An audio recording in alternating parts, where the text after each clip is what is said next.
FIFA club বিশ্বকাপে 10 জনের দল নিয়ে দুর্দান্ত এক জয় তুলে নিল রিয়াল মাদ্রিদ। মেক্সিকোর ক্লাব পাচুকাকে 3-1 গোলে হারিয়ে নকআউট পর্বের একদম দ্বার প্রান্তে পৌঁছে গেছে স্প্যানিশ জায়ান্টরা।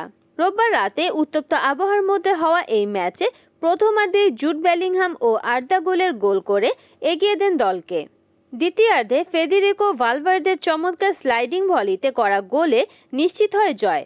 ম্যাচের 7ম মিনিটেই রাউল অ্যাসেনসিও লাল কার্ড দেখে মাঠ ছাড়ায় 10 জনের দলে পরিণত হয় রিয়াল। সলোমন রন্ডকে ফাউল করে সরাসরি লাল কার্ড পান তিনি, কিন্তু সংখ্যাগত ঘাটতি কাটিয়ে উঠে দক্ষ পাসিং, গতি এবং আক্রমণের ধার বাড়িয়ে প্রথম গোলটি আসে ইংলিশ মিডফিল্ডার জুড বেলিংহামের পা থেকে। 35 মিনিটে চমৎকার একটি থ্রু পাস পেয়ে বক্সে ঢুকে নিচু শটে গোলকিপারকে পরাস্ত করেন তিনি।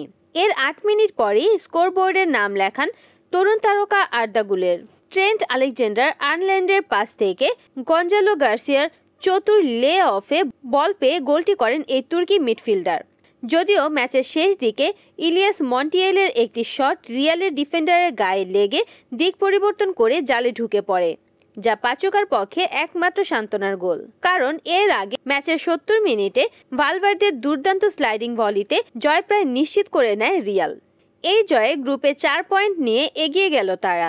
এখন শেষ 16তে উঠতে হলে বৃহস্পতিবার সালজবুর্গের বিপক্ষে জয় বা ড্রয়ে যথেষ্ট। অন্যদিকে এই হারে টুর্নামেন্ট থেকে ছিটকে পড়েছে পাচুকা। জাবি আলোনসোর কোচ হিসেবে রিয়াল জার্সিতে এটাই তার প্রথম জয়। ম্যাচ শেষে আলোনসো বলেন, আমরা কঠিন পরিস্থিতি থেকে ঘুরে দাঁড়িয়েছি। ছেলেরা যেভাবে লড়েছে তাতে আমি গর্বিত। Desk news, NN TV.